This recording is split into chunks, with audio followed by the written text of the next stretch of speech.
Welcome back to the Bluechip Breakdown, Vols fans. I'm your host, Bull, and most of y'all have already heard the news that our Vols are under NCAA investigation, all surrounding what's called major NIL violations. So, what does that mean? Okay, it's supposed to be spanning over several sports, but all we've heard since that first news was broke by Sports Illustrated was talking about Nico, right? So it sounds like everything is all geared towards Nico's NIL deal with Spire Sports. So what could these violations actually be?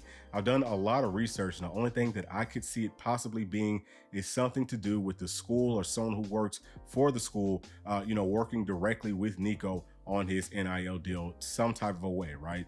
So number one, let's take a look at what the NCAA says about the NIL. All right, so this is on the NCAA's website, and this is back in 2021, okay? This is the NCAA's policy on NIL, and it says, the policy provides the following guidance to college athletes, recruits, their families, and member schools. Number one, individuals can engage in NIL activities that are consistent with the law of the state where the school is located. Colleges and universities may be a resource for state law questions. Number two, college athletes who attend a school in a state without an NIL law can engage in this type of activity without violating NCAA rules related to name, image, and likeness. Number three, individuals can use a professional services provider for NIL activities. And then number four, it says student athletes should report NIL activities consistent with state law or school and conference requirements to their school. All right, so that's the first policy that the NCAA released to the public about NIL, okay? And there really isn't much else that I was able to find on their website. So one of the parts to what we just saw right there was talking about having to go by state law. So Tennessee state law just basically says that, the institution, the school, anyone who works for the institution or school cannot be directly involved with NIL contact. It has to go through a third-party source. It's got to kind of, go through these agents. And it also talks about, direct family members of the student athlete are not considered to be agents, right? So that's pretty much all that's there, but I will leave links in the description below for those of y'all who would like to read that more closely, because maybe you'll get more from it than what I got. So moving on to exactly what's going on right now with the NCAA and with Tennessee in the NIL. Again, like I said, starting this whole video off, really the only thing that Tennessee could have done was work directly with Nico or with some other players, right? Because they did initially say that there was some other sports involved, worked directly with those student athletes to help them get NIL deals, which is a big no-no. But we're going to talk about, why I think the Vols are going to be fine here in just a second. But okay, what could these violations mean for Tennessee? Well, let's take a look at what just happened to Florida State. All right, and this is from the Daily Bruin. This was just posted today. It says, on Thursday, Florida State incurred significant penalties after the NCAA deemed it was violating recruiting protocol. The NCAA found that assistant coach and offensive coordinator Alex Atkins drove a football prospect and his parents to a meeting with a member of Florida State's NIL collective called Rising Spear, qualifying Atkins for level 2 violations, impermissible recruiting actions, and facilitating impermissible contact with a booster. And it goes on to say, Florida State's discipline marks the most significant NCAA enforcement of NIL-related regulations since the Hallmark Supreme Court ruling in what has otherwise been a fluid landscape that athletic departments, collectives, and the NCAA alike are adapting to. All right, then it goes on to say that Florida State will incur 2 years of probation, a $5,000 fine, plus 1% of its 8-figure football budget, a 5% reduction in football scholarships over the 2-year probationary period, which is going to end up being a reduction of 5 scholarships, a reduction in official visits in the football program in the 2023 to 2024 calendar year, a reduction in football recruiting communications for 6 weeks over the next 2 academic years, and a reduction in the number of in-person recruiting days by 6 days during fall 2023 and 18 in fall of 2024. And additionally, Atkins was met with a suspension from the next 3 regular season games, a 2-week restriction on recruiting communication, and restriction from off-campus recruiting during fall of 2023.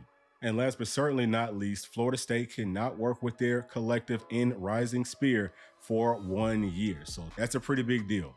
So really, there's not a whole lot of crazy stuff right there. The worst thing is not being able to work with, their collective in rising spirits. So that means that if something was to come down on Tennessee, then we wouldn't be able to work with Spire Sports, which is the leading collective for our volunteers, probably at least for 1 year. Now, our punishment, our penalties will probably be a little bit worse because we're just coming off of the whole Jeremy Pruitt thing. So having, back-to-back deals like this is not a good look. And I'm just very curious to see what the NCAA is going to try to do if they can find anything. I think that the biggest thing is always going to be, what proof do you have that rules were broken? And then also you have to think about this, man. Like, we just looked at what the NCAA rules were. Everything is very vague. It's not a whole lot of cut and dry, black and white. This is what it is. This is what it ain't.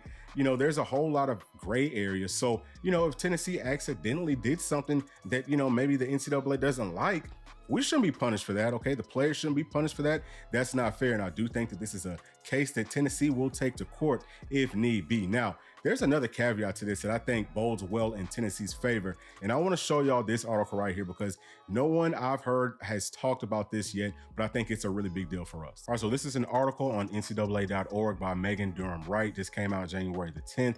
And this is something that we've talked about before, that the NCAA was looking to change some NIL rules, and they wanted to be able to give the schools more power to work with the student athletes with their NIL deals. All right, so right here it says, Council introduces proposal for school involvement in NIL, and it goes on to read, at the recommendations of the NIL working group and other key stakeholders, including student athletes, the council has introduced proposals pertaining to school involvement and recruiting in NIL activities, noting that the proposals taken together should better support student athlete decision-making and stabilize some of the current challenges associated with NIL activities. The proposals, which could be adopted as early as April after considering membership feedback, would allow increased school support of student athlete NIL activities and require that entities associated with the school are subject to the same standards as the school. The proposals would also clearly define an NIL entity for purposes of NCAA rules and expressly prohibit contact between NIL entities and prospects until the prospect signs a letter of intent, participates in summer activities or practices with the team, or enrolls at the school and attends classes. Now it goes on to give a little bit more clarity right here. So I'm going to read this part right here, just talking about school support of NIL activities. And it says, if adopted, the proposals would remove national restrictions on the level of support provided by schools and their third-party service providers to enrolled student athletes as they pursue NIL opportunities. Schools would not be permitted to directly compensate student athletes for the use of their name, image, and likeness, but could identify potential name, image, and likeness opportunities for student athletes and even facilitate deals between student athletes and third parties. However, a student athlete should be able to retain their own representation if they choose, and must ultimately retain independent authority over any resulting terms in the NIL agreement.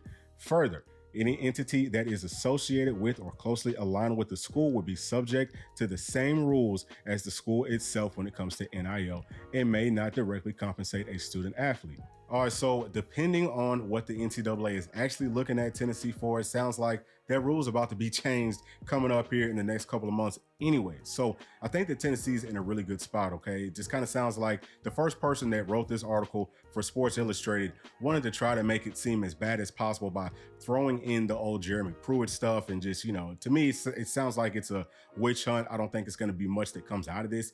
Again, we're in a good spot because what exactly can they prove? It sounds like, the only real witnesses would be the coaching staff or whoever it was that, made an error, or, the NCAA thinks made an error. And then Nico's not going to tell on us. You know what I'm saying? He's not going to turn us in. I think that the whole deal with Florida State was, it was a player that didn't go to Florida State that ended up turning them in. Okay, I could be off on that, but it was something like that. So my whole point is this, guys. This is a whole big to-do about what's probably going to end up being nothing because, again, the rules are changing anyway. The NCAA does not have as much power as they once did, as they want to continue to have. And that's why they are trying to change the rules so that, the schools, the coaches, everyone that is involved with the schools can be a lot more comfortable, that they can be able to work with these student athletes. And I think that the same thing goes vice versa. The student athletes want to be able to work directly with the coaches because, in all honesty, it's silly. We all know what's really going on. You can make any rule that you want to try to circumvent and to try to bypass what's actually happening. But Every single school in the entire country is using NIL to recruit and to bring players to their school in every single sport. So the entire idea that anyone is doing otherwise than that is a joke. And if Tennessee has to go down for this, and everyone else should too, and I'm gonna tell you who we need to start off with is Georgia, because they are cheating and they have been cheating for quite some time. We've talked about that several times on this show. And to me, it's mind-boggling that the NCAA wants to target a school like Tennessee and completely and totally bypass schools like Alabama and Georgia, who we know have been cheating for years. But I will digress on that point. That's it for this video. Let me know y'all's thoughts down in the comments section. If y'all have anything to add to it that I might have missed, please let us know. We're always looking to be as informed as possible on this channel. But with all that being said, please make sure to like, subscribe, share with your friends, family, and other volunteer fans. And we'll see you on the next one. Thanks. Peace.